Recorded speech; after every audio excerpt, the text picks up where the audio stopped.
Hello friends, welcome. This is Neetu Kumari. तो आज हम करेंगे एक बहुत ही इम्पोर्टेंट कन्फ्यूज़न को दूर। वो है हमारी एग्ज़ामिनेशन और इवैल्यूएशन, इसमें डिफरेंस क्या होता है। बहुत बार ऐसा देखने को मिला है कि बच्चों को ऐसा लगता है कि इवैल्यूएशन का मतलब एग्ज़ामिनेशन होता है, क्योंकि हम इवैल्यूएशन में हम बच्चों की जो उन्होंने सीखा है, जो नहीं सीखा है, उसकी जांच हम करते हैं। लेकिन आज हम कन्फ्यूज़न को दूर करेंगे कि एग्ज़ामिनेशन और जो हमारा इवैल्यूएशन होता है उसमें बहुत ज़्यादा डिफरेंस होता है। तो यहाँ पर मैं सिर्फ आपको दो ही डिफरेंस बताने वाली हूँ, लेकिन इस तरह से बताऊँगी कि आपको चुटकियों में समझ में आ जाएगा कि एग्ज़ामिनेशन क्या होता है, परीक्षा क्या होती है और मूल्यांकन करना क्या होता है। ठीक है, सबसे पहले जो हम पॉइंट की बात करेंगे वो है हमारा एग्ज़ामिनेशन। ठीक है, अब हम जब तक पढ़ते रहते हैं, हमें एग्ज़ाम हमारे लाइफ में आते रहते हैं। ठीक है, हम लोग रोज़ जो है वो रोज़ की बात करें, वैसे रोज़ भी हम कह सकते हैं, क्योंकि अब क्लास में टीचर आपको पढ़ा रहा है तो वो कोई आपसे क्वेश्चन पूछ रहा है, वो भी एक एग्ज़ाम ही होता है आपके लिए। आपके टेस्ट लिए जाते हैं, वो भी आपका एग्ज़ाम ही होता है, उसमें परखा जाता है आपको कितना आ रहा है कितना नहीं आ रहा है। तो हम लोग बात करते हैं सबसे पहले आप एग्ज़ामिनेशन की बात करते हैं। तो एग्ज़ामिनेशन का मतलब क्या होता है कि परीक्षा से तात्पर्य ऐसी व्यवस्था से है जिसमें वर्ष के अंत में अथवा एक निश्चित अवधि के बाद विद्यार्थियों की शैक्षिक उपलब्धियों के संदर्भ में जांच की जाती है या परीक्षण लिया जाता है। देखिए, सबसे पहले इन्होंने ये बात जो करी है ना, यहाँ पे वो लिख रखा है कि परीक्षा यानी एग्जामिनेशन से हमारा मतलब होता है कि वर्ष के अंत में, ठीक है, जैसे हमारे पूरे साल में जो फाइनल हमारे एग्ज़ाम होते हैं ना, वो हमारे ज़्यादा इंपॉर्टेंट होते हैं। जैसे अभी तो हमारे सेमेस्टर एग्ज़ाम चल रहे हैं, तो सेमेस्टर एग्ज़ाम में क्या होता है कि आपका जो 12 महीने होते हैं वो 6-6 महीने में बांट दिए जाते हैं। तो आपके सेमेस्टर में हर 6 महीने में एक सेमेस्टर जो है कंप्लीट हो जाता है, फिर अपना दूसरा शुरू हो जाता है। तो दोनों ही इंपॉर्टेंट होते हैं, क्योंकि वो दोनों ही फाइनल होते हैं, है ना। तो एग्ज़ामिनेशन का मतलब होता है कि आपके वर्ष के पूरा साल का जब आपके फाइनल एग्ज़ाम होते हैं, उसमें आपको जो पास और फेल किया जाता है, तो वो चीज़ एग्ज़ामिनेशन से जुड़ी होती है। ठीक है, और एक निश्चित अवधि के बाद विद्यार्थियों की शैक्षिक उपलब्धियों के संदर्भ में जांच की जाती है। निश्चित अवधि का मतलब होता है कि हर 6 महीने में आपका यूनिट वाइज जो है अपने पूरा किया जाता है, जिसको सेमेस्टर सिस्टम, सॉरी मुझे लगता है मैंने कुछ गलत बोला था, सेमेस्टर सिस्टम में हमारा बटा हुआ होता है ना।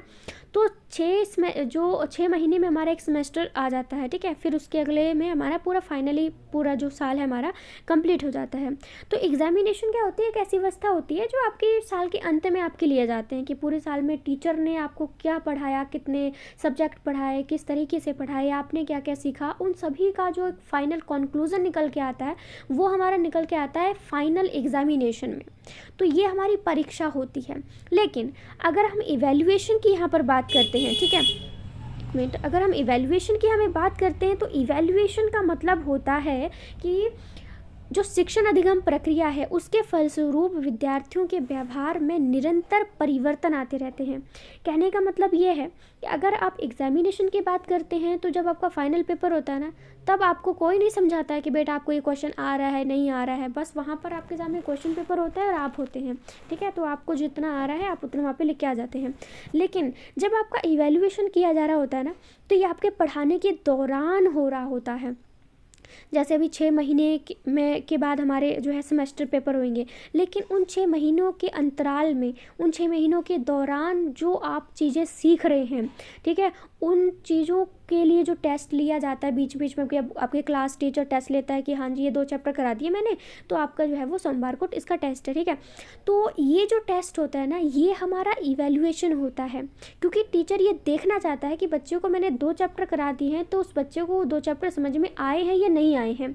लेकिन एग्जामिनेशन में क्या होता है, एग्जामिनेशन में सारा का सारा सिलेबस आपका आता है, और वहाँ पर टीचर ये नहीं देखता कि नहीं ठीक है बच्चा जो है वो इसको ये 2 चैप्टर समझ में नहीं आए तो मैं बाद में पढ़ा दूंगा। वहाँ पे आपका आखिरी स्टेज होता है, उसके बाद आपको कोई भी दोबारा से पढ़ाने के लिए नहीं आता। लेकिन अगर आप इवैल्यूएशन की बात करेंगे, अभी मैंने बोला कि जो टीचर है उसने 2 जो हमारे चैप्टर हैं उसका टेस्ट लिया है, उसने टेस्ट ले लिया, अब आपका टेस्ट चेक करके उसे पता चला कि इस बच्चे के 10 में से सिर्फ 3 नंबर आए हैं, तो यहाँ पर टीचर के पास एक मौका है, वो दोबारा से उन 2 चैप्टर्स को सभी बच्चों को पढ़ाएगा। ठीक है, तो यहाँ पे क्या होता है कि इवैल्यूएशन में क्या होता है कि आपके जो गलतियाँ होती हैं सुधारने के चांसेस आपके पास होते हैं, लेकिन अगर आप एग्जामिनेशन की बात करते हैं तो वहाँ पर आपके पास अपनी गलतियों को सुधारने का कोई चांस नहीं होता है।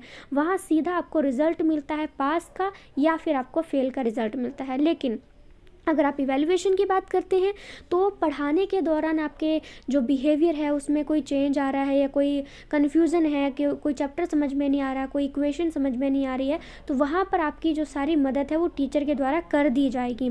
ठीक है, तो ये हमारा पहला डिफरेंस होता है कि जब एग्जामिनेशन की बात आती है तो वो सब कुछ फाइनल होता है, इसमें सुधार की कोई भी गुंजाइश नहीं होती है। लेकिन अगर आप इवैल्यूएशन की बात करते हैं तो ये हमारी पढ़ाई के दौरान चलने वाली प्रक्रिया होती है और इसमें आपकी जो गलतियां हैं, आपकी जो भी चीज़ें हैं, उनको सुधारने का चांस आपके पास बहुत सारे होते हैं। उसके बाद नेक्स्ट हमारे पास आता है कि विषय वस्तु संबंधी ज्ञान। देखो, जब हम एग्जामिनेशन की बात करते हैं तो इसमें क्या होता है कि आपका विषय वस्तु संबंधी ज्ञान ही जांचा जाता है कि आपको जितने चैप्टर दिए गए हैं, मतलब आप चाहे ईवीएस पढ़ रहे हैं, कोई मैथ के चैप्टर्स हैं, चाहे आपके हिंदी के चैप्टर हैं, इंग्लिश के चैप्टर हैं, जितने भी दिए गए हैं, तो परीक्षा में ये चीज़ देखी जाती है कि आपको इन सब चैप्टर्स के बारे में पता है कि नहीं पता है, फिर आपको पेपर में सारा कुछ निपटाना पड़ता है। और इसके साथ साथ कौशलों के अर्जन की जांच करने तक ही सीमित होता है। इसमें एग्जामिनेशन में सिर्फ ये देखा जाता है कि आपने पूरे साल में क्या पढ़ा है और आपने क्या क्या चीज़ें आपको आती हैं, उसके बाद आप पास और फेल के सिस्टम में जाते हैं। ठीक है, लेकिन अगर हम इवैल्यूएशन की बात करते हैं तो यहाँ पर ऐसा नहीं होता है। यहाँ पे क्या होता है, शिक्षण अधिगम प्रक्रिया के परिणाम स्वरूप विद्यार्थियों के व्यवहार के सभी पक्ष, यानी यहाँ पर टीचिंग लर्निंग प्रोसेस के दौरान बच्चे का जो एक होलिस्टिक डेवलपमेंट होता है, जो हमारा समग्र विकास होता है, जिसमें बच्चे का जो इंटेलेक्चुअल डेवलपमेंट है, उसका क्रियात्मक डेवलपमेंट है, ठीक है, चाहे उसका इमोशनल डेवलपमेंट है, ये सारी चीज़ें जो है वो देखी जाती हैं। और साथ साथ में अगर किसी बच्चे का जो है वो इमोशनल डेवलपमेंट इतना अच्छे से नहीं हुआ है, वो सबसे घुल मिल नहीं पाता या चुप चुप सा रहता है या बहुत जल्दी रोने लग जाता है, तो उसका मतलब ये है कि उसको अपने इमोशंस पे कंट्रोल नहीं है, उसको बहुत ज़्यादा एग्रेसिव हो जाता है, गुस्सा करने लग जाता है, तो उसके जो खुद के इमोशंस है ना बच्चे के, उस पर कंट्रोल नहीं है। तो इवैल्यूएशन में टीचर के पास ये पूरा चांस होता है, वो बच्चे के पास जाएगा, उससे बात करेगा, उसके पेरेंट्स से बात करेगा, उसकी प्रॉब्लम को समझने की कोशिश करेगा कि हाँ बच्चे को इमोशनल डेवलपमेंट क्यों नहीं हो पाई है, क्यों बच्चा इस तरह से बिहेव करता है, या ज़्यादा गुस्सा करने लग जाता है, या ज़्यादा रोने लग जाता है, ठीक है, किसी की सुनता नहीं है। तो ये चीज़ें यहाँ पे करने का, सुधार करने का पूरा मौका दिया जाता है इवैल्यूएशन में।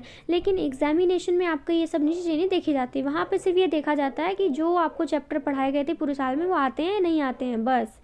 उनको कोई भी, आपको वहाँ फाइनल एग्जाम में जब बैठे हो ना, वहाँ पर कोई नहीं देखता आपकी कौन कौन सी डेवलपमेंट पीछे रह गई हैं या उन्हें सुधारने की ज़रूरत है।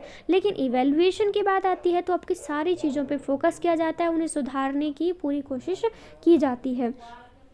व्यवहार और व्यक्तित्व में आने वाले सभी प्रकार के परिवर्तनों की जांच करना ही मूल्यांकन का प्रयोजन होता है। ठीक है, यानी कि आपके बिहेवियर में क्या क्या चेंज आए हैं, आपकी पर्सनैलिटी में किस तरह के चेंजेस आए हैं, तो इन सभी की जांच करना ही हमारा इवैल्यूएशन होता है। आई होप आपको इस बार अच्छे से समझ में आ गया होगा कि एग्जामिनेशन में आपकी किसी चीज़ पे कोई भी ध्यान नहीं दिया था, वहाँ पे सिर्फ आपके पास जो क्वेश्चन पेपर में जितने भी क्वेश्चन दिए जाते हैं वो आपको आते हैं तो ठीक है, नहीं आते हैं तो मतलब आप फेल होने वाले हैं। बस पास और फेल तक ही संबंध हमारे एग्जामिनेशन में होता है। इवैल्यूएशन में ऐसा नहीं होता है। इवैल्यूएशन में आपके पास सुधार के बहुत सारे मौके होते हैं, टीचर के पास भी होते हैं और आपके पास भी सुधरने के बहुत सारे मौके होते हैं। अगर आपको आज एक चैप्टर नहीं आता है तो टीचर उसको 2-3 दिन में फिर से अच्छे से पक्का करवा देगा, बार बार प्रैक्टिस करवाएगा आपकी।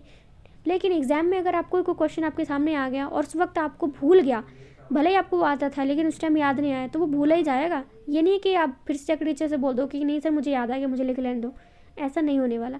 लेकिन इवैल्यूएशन में आप ये काम कर सकते हैं। ठीक है, तो इसका जो हमारा डिफरेंस है यहाँ पे कंप्लीट हो जाता है। अच्छा लगा हो तो मुझे कमेंट करके ज़रूर बताइएगा। So thank you so much friends.